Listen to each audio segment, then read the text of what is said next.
যদি এক মুসলিম তার অন্য এক মুসলিম ভাইকে কাফির বলে, তারপর অনেক পরে বুঝতে পারে যে সে ভুল করেছে, এমত অবস্থায় সে কি করবে?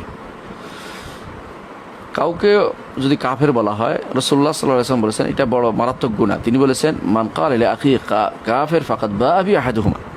কেউ যদি তার ভাইকে বলে যে কাফের, তাহলে দুজনের একজন সেটার মধ্যে পড়বে, অর্থাৎ সেটা সে যদি যাকে কাফের বলছে কাফের না হলে এই ব্যক্তি কাফের হয়ে যাবে। কঠিন কাজ।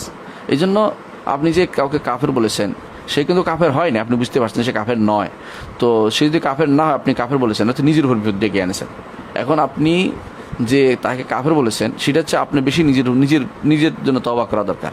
এখন তওবা করে ইস্তেগফার করে ক্ষমা প্রার্থনা করা, আল্লাহর কাছে ক্ষমা প্রার্থনা করা দরকার যে আল্লাহ আমাকে তুমি শাস্তি দিও না, আমাকে শাস্তি দিও না। তাকে উপর করার কারণে আমি যে গুনাহগার অন্তর্ভুক্ত হয়েছি, আল্লাহ তুমি গুনাহ থেকে আমাকে মুক্তি দান করো। আর যদি তাকে সরাসরি বলে থাকেন, সামনে দিয়ে কষ্ট দিয়ে থাকেন, মনে কষ্ট দিয়ে থাকেন, সরাসরি বলে অথবা কোনোভাবে লিখে বা কোনো ফেসবুকে বা কোনো জায়গায় তাকে লিখে কষ্ট দিয়ে থাকেন, তো তাকে দেখা হলে তার কাছে ক্ষমা চাইয়ে নেবেন, অথবা আমভাবে সবাইকে বলে দিবেন যে আমি ক্ষমা চাচ্ছি, যদি এমন জানিয়ে দিবেন তাকে সহ সবাইকে, যারা আমি কাফের বলেছি, আমি ভুল করেছি, কাফের বলার অধিকার আমার নেই। কারণ ইমানদার কাউকে কাফের বলা, সাধারণ ইমানদার কাউকে অধিকার দেওয়া হয় না। কিন্তু কাফের কে বলবে? কাফের বলার জন্য দুইটি অথরিটি আছে, একটি হচ্ছে রাষ্ট্র সরকার, আরেকটি হচ্ছে আলেম সমাজ, যারা জ্ঞানী আলেম, তারা অর্থাৎ যারা আলেমদের মধ্যে শ্রেষ্ঠ যারা, তারা জানে কোনটা কুফুরি কোনটা কুফুরি নয়, এবং তারা কখন কুফুরিতে কাফের না বলার তার ওজোর আছে সেটা হচ্ছে দেখে, তারপর সে কথা বলে। সাধারণ মানুষ কাউকে একটা জিনিস দেখলেই কাফের বলা, এটা কিন্তু খুব মারাত্মক একটি রোগ, এর থেকে বেরিয়ে আসতে হবে। এই জন্য, কারণ কাফের বলার অর্থই হচ্ছে আপনি তাকে আল্লাহর রহমত থেকে দূরে সরিয়ে দিচ্ছেন, আর এটার অর্থ হচ্ছে আপনি নিজে এই দায়িত্ব নিচ্ছেন, যে দায়িত্ব আপনি জানেন না যে কি কত বড় দায়িত্ব আপনি কাঁধে নিচ্ছেন। এই জন্য কাউকে কাফের বলবেন না, যখন যদি জানেন যে ভুল হয়ে গেছে, আল্লাহর কাছে তওবা করেন, ক্ষমা চান। আর যদি তাকে কষ্ট দিয়ে থাকেন, তখন তাকে জানিয়ে যে আমি ভুল বলেছিলাম, ক্ষমা চাচ্ছি, আর কোনোদিন বলবো না, বা তার থেকে যেভাবে ক্ষমা নিতে হবে আপনাকে।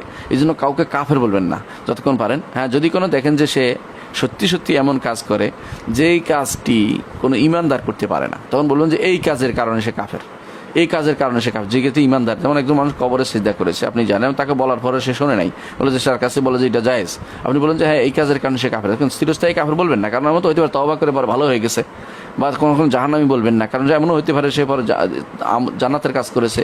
তো সুতরাং কাউকে কাফের বলার আগে আপনি যদি বলতে শিওর হন যে একে কুফুরি ছাড়ার কোনো পথ নাই, এটা কাফের কুফুরি পর্যায়ে চলে গেছে, তখন তাকে আগে জানাতে হবে তার কোনো ওজোর আছে কিনা, তার কোনো, অর্থাৎ তাকে জানাতে হবে, সে না জানা অজ্ঞ থাকতে পারে। দ্বিতীয় হচ্ছে তার কোনো ওজোর আছে কিনা। ওজোর কি? কোনো জোর করা হচ্ছে কিনা তার উপরে কোনো কারণে, কেউ প্রেশার দিচ্ছে কিনা। 2 নম্বর হচ্ছে তার কোনো সন্দেহ আছে কিনা, এবং তারপরে তার কোনো এমন কোনো বিপদ হয়েছে কিনা, সেইটা তাবিল করছে, অপব্যাখ্যা করছে কিনা, কোনো কিছু ভুল বুঝছে কিনা, সে কি বুঝছে কিনা যে আমি সম্মান করতেছি বা কবর সিজদাকে, এরকম কিছু কিনা। তো এরকম আপনাকে তাবিল অর্থাৎ অপব্যাখ্যা আছে কিনা, অথবা তার কোনো অজ্ঞতা আছে কিনা, অথবা তার কোনো সন্দেহ আছে কিনা, এই 3টা জিনিস যতক্ষণ পর্যন্ত শিওর না হবেন, আপনি ততক্ষণ পর্যন্ত কাউকে কাফের বলবেন না। আর শিওর হওয়ার পরেও আপনার দায়িত্ব নয় তাকফির করা, আপনি তাকে সাবধান করার দায়িত্ব।